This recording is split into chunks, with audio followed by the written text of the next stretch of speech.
आज आपण भेट देणार आहोत पुण्याजवळील ऐतिहासिक भुलेश्वर मंदिराला।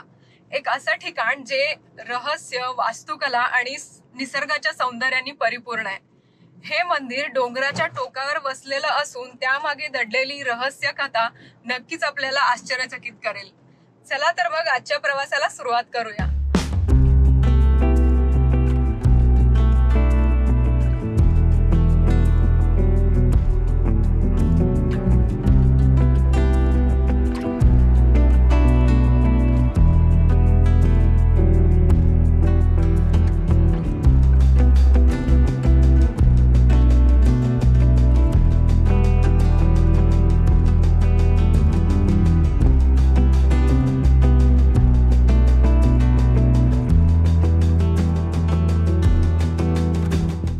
पोहोचलोय आता मंदिराच्या इथे। बाहेर जाऊया आणि बघूया मंदिर कसं आहे ते। इकडे बाहेरच पार्किंग एरिया आहे आणि असं मंदिर बघू शकतो। तर एंट्री वगैरे आहे तिकडे, आयस तिकडून जाऊयात। मस्त इथून असं एंट्री आहे मंदिराला।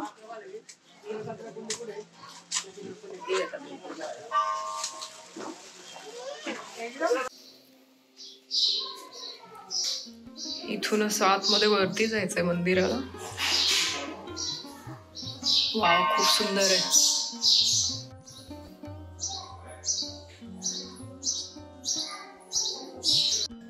भुलेश्वर मंदिराचं मुख्य वैशिष्ट्य म्हणजे इथली अप्रतिम शिल्पकला।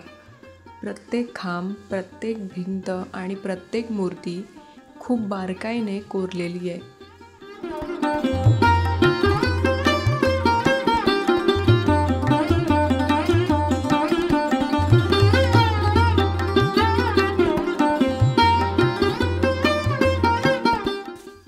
मंदिराच्या भिंतीवर रथ, नृत्य करणाऱ्या अप्सरा, शस्त्रधारी देवता आणि पुराणातील अनेक दृश्यांची कोरीव कामं दिसतात।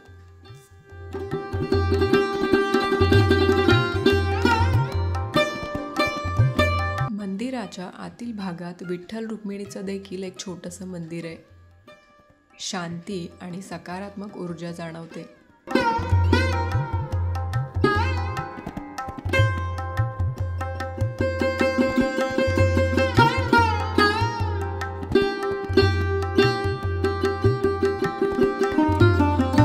मंदिराच्या सुंदर शिल्पकलेमागे एक गूढ कहाणी लपलेली आहे।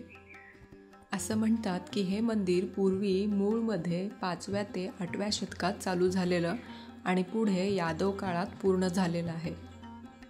काही लोक म्हणतात की हे मंदिर मुघल आक्रमणापासून वाचवण्यासाठी डोंगराच्या वर बांधण्यात आलं होतं।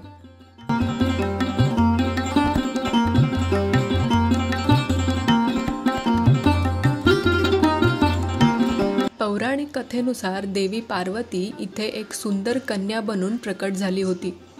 तिच्या नृत्याने भगवान शिवांचा राग शमला आणि त्यांच्या पुनर्मिलनाचं हे ठिकाण भुलेश्वर नावानं ओळखले जाऊ लागलं।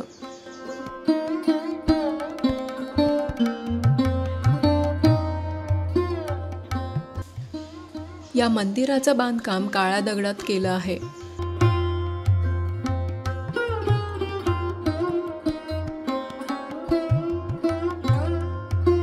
मंदिराचे 4 भाग, नंदी मंडप, सभा मंडप, अंतराळ आणि गर्भगृह एकमेकांशी सुंदर रीतीने जोडलेले आहेत।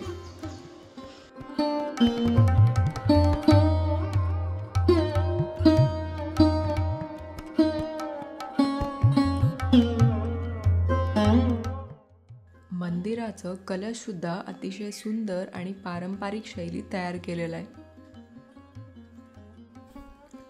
या मंदिराच्या आजूबाजूचा परिसर अतिशय निसर्गरम्य आहे।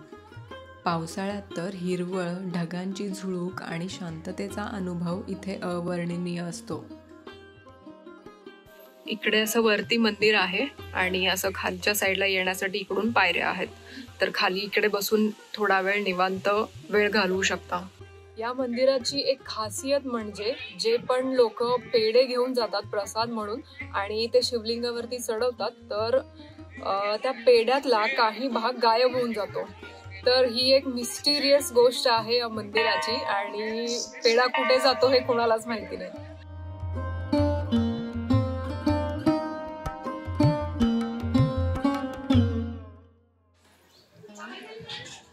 ऍक्च्युली इकडे प्रसाद पण आहे, सो प्रसाद घेतलाय आम्ही आता.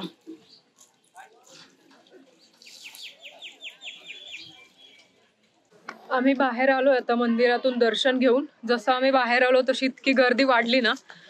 आणि इकडे मस्त प्रसादाला वगैरे पण आहे. जर तुम्ही इकडे येणार असाल तर प्रसाद वगैरे घेऊ शकता. सो छान सुंदर आणि एकदम प्रसन्न वाटतं. मंदिर खूप छान आहे.